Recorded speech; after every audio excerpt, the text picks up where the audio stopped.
Morning, this is John Alsop from A Million Tweaks. This is this week's tweak. Last week we did an exercise that was aimed at helping us appreciate the difference between people.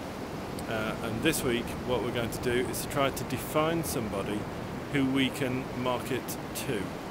Now this is a different exercise to the one that says who's your ideal customer, because that's an ideal customer. What we're doing today is trying to define someone very specifically. So this again is different as well from saying, well, I want to reach people who are aged 25 to 35 and they live in Yorkshire and so on. It's not that. This is about trying to create a person, a fictitious person, that you're going to try to influence and communicate with. So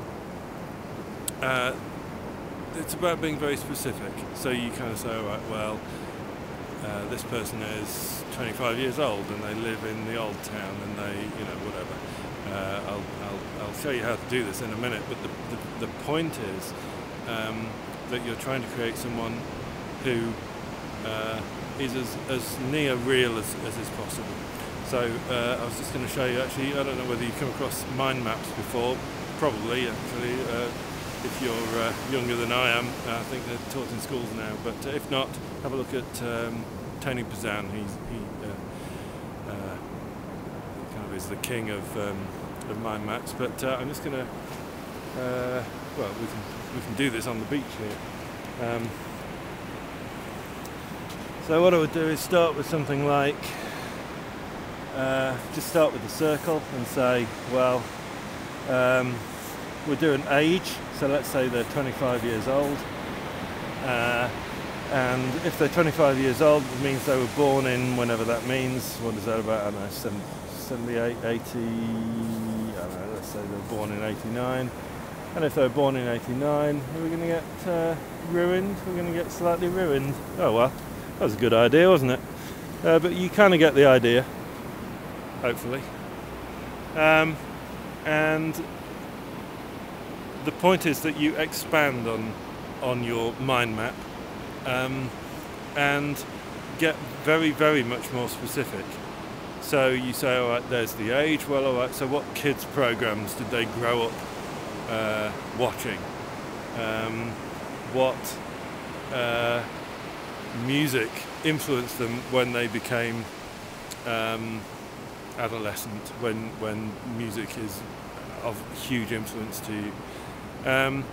And you say, all right, well, where do they live? Well, they live in a terraced house. They live in the old town of Scarborough, and if they live in a terraced house, do they own it? All right, so if they own it, then how much is a terraced house worth? What's their income? And if we then say, all right, well, they need maybe £25,000 as an income, all right, so what kind of job do they do? And you literally make this all up, but what you're trying to do is to create a person who is very probably the kind of person that you're going to try to sell to.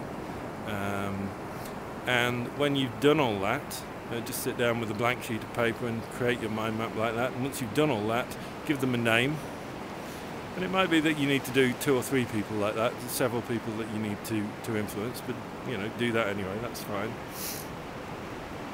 And the whole point about this is that when you write, or when you create a website to try to reach people, if you don't know who you're writing to, then you end up writing to yourself, and that's not particularly interesting to read. So it's much, much, much better to have a destination, have someone that you're writing to. So that's what we're trying to do here, is create a neo-real person that you're going to write to, and if you call them Jemima or whatever, then you can refer to them as Jemima. That's your shorthand of who you're actually writing to and who you're trying to influence. So give that a go, and I'll see you next week. All right, take care.